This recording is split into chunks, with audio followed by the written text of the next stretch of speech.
Hello, good day, ma'am. Teacher Chai. I am Nstp Escobar, And I am Shaina Mendoza. and we will be the host for this interview. So, this video interview is for our Nstp or National Service Training Program to know that your experience, organization, and insight about the Sunnyside Place School. So before we start, what do you prefer language to answer our question if Filipino or English? In English. Also, ma'am, kindly tell us your name, age, and position in Sunnyside Place School before we proceed to the question. Okay, so I'm Teacher Chai. My full name is Charlene Sese.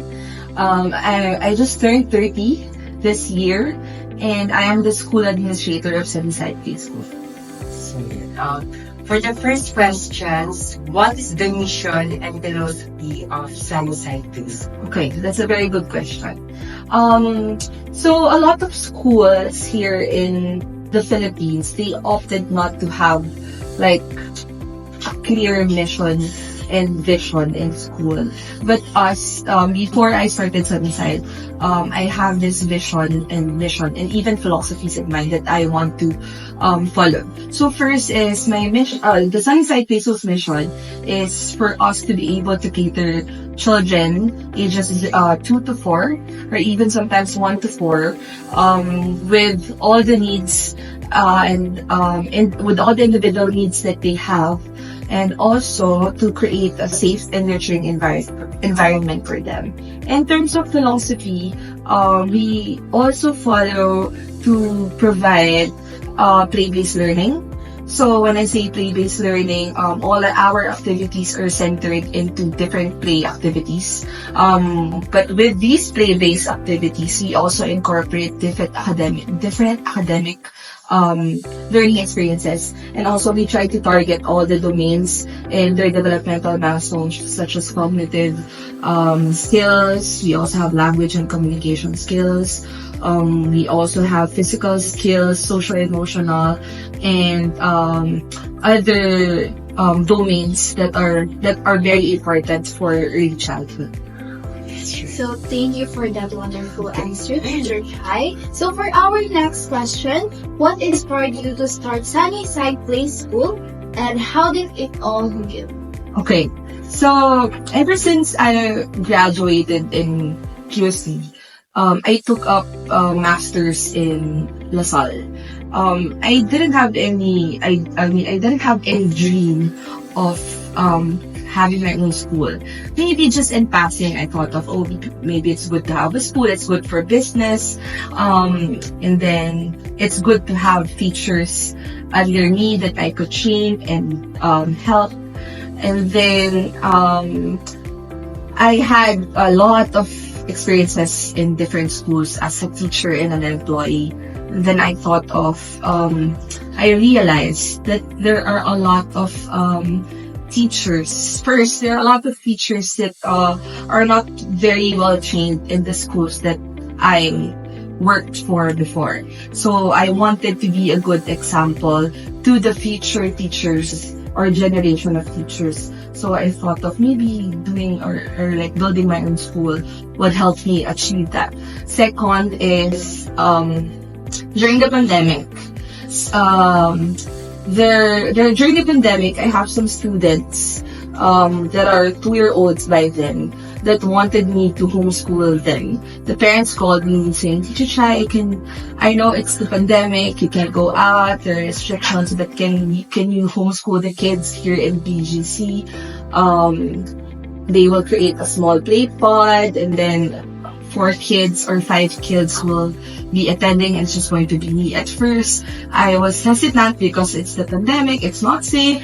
But after a while, I did it. I homeschooled them during the COVID season for almost 2 years. And then the parents the parents who asked me to do the homeschool classes encouraged me, Teacher Chai, I think it's best if after the pandemic, you can create your own school, you're ready, all the activities that you're doing and the curriculum you made for the kids that you're homeschooling right now is very good, we commend you. So that's the time when I realized, okay, I think I'm ready to build my own school.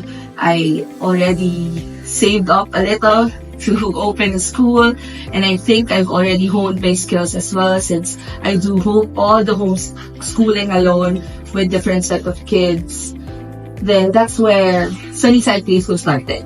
It's getting long, but it's really a fun story, and it's very inspirational, because when I started Sunnyside Play School, it's just me.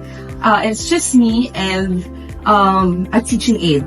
So it's the two of us. We have kids who's going in and out of here in Sunnyside, and then I decided, I need help. I need new teachers. I think Sunnyside can already pay for teachers. So then during that time, we are also doing homeschooling, and this school is open, so we need teachers. And then my blockmates from USD, which are Teacher Gray and Teacher Von, came in to help me with Sunnyside Play School, and my previous co-teacher in the school I worked before, Teacher Tabby, she also helped me. So they are a really big part of Sunnyside Play School. What a wonderful experience. So for the third question, Teacher Chai, how does the school create a safe and nurturing environment for young learners? Okay, so for a safe and nurturing environment, there are standards that we have to follow. I don't know I think not everyone knows, but there are specific standards from DepEd or from DSWD that we have to comply to for us to be able to open our school. So that's already automatic. Of course, the furniture should be child-friendly, it should be safe, it should be clean, all the materials should be age-appropriate, and the teachers should be qualified. So those are the standards. But I would also like to add, in Sunnyside Play School, we take it upon ourselves to make sure that the teachers do love their work. Because if they don't, and they go to school, they couldn't create a warm environment for the kids. Safe and warm environment is not just typically having good materials or a good classroom layout. It also involves the love and care that the kids receive from the teachers. So we make sure that once we interview teachers that could be hired in Sunnyside, we ask them, do you really like what you're doing? What's your take with these kinds of kids? How's your patience? Can you rate 1 to 10? How much do you love teaching? So that's very important for us. So thank you for that answer, Bob. Okay. So for our second to the last question, how do you ensure that children receive quality education and care at the school? Okay. So, for quality education, there are a lot of things to consider. First is we make sure that the curriculum that we have is age appropriate. Also, it should be research based. So when I say research based, it should be backed up with good theories and recent studies and current trends, because different philosophies and theories of early childhood changes from time to time. So we really have to be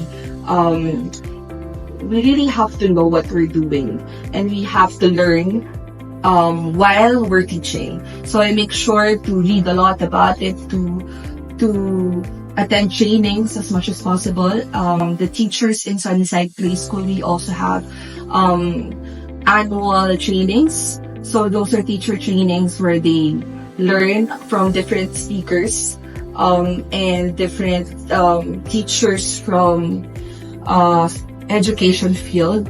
And then we also take it upon ourselves to, especially the administrators, me and Teacher Von, to ask them to read more about early childhood, to present it to us.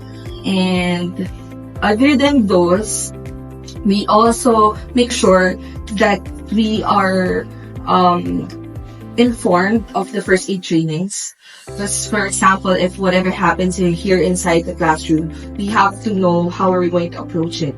If one kid, knock on wood, accidentally bump his head on the wall and then there's a little bleeding, of course the teachers should know how to handle it.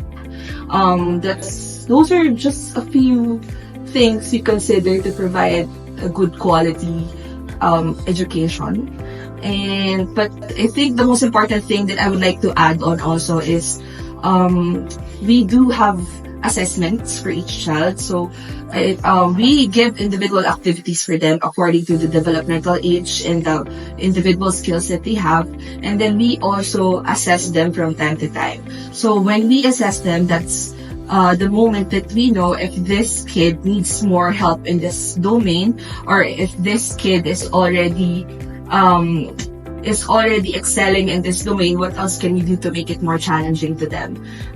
With all the assessments that we're doing, this also gives us a way to be able to communicate to the parents and inform them that from this age, since your child is studying or coming here in Sunnyside Preschool, these are the skills that they have, and these are the skills that they acquire, and these are the goals that we have for your child. So it's an open communication between school and families as well. So thank you, Teacher Chai. So for the last question is, what is the main goal of your organization? Okay. So actually, your first question and your fifth question, or your last question, is somewhat similar. But just to summarize it all, our main goal is for us to be able to cater more on different kids, ages 1 to 4 or 5, or even if we can, older kids if possible. Because we really believe that early childhood education is very important for kids. So our Sunnyside main goal is to cater more kids, to help them grow and be good people in the society, to have meaningful learnings. And of course, other than that, Sunnyside Preschool's goal also is to train more teachers in the future, because as cheesy as it may sound, but teachers are really the heart of education. So that's what I believe. Thank you. So that's all, Teacher Chai. Thank you for cooperation and part of our video interview. We appreciate your all efforts. Okay, thank you.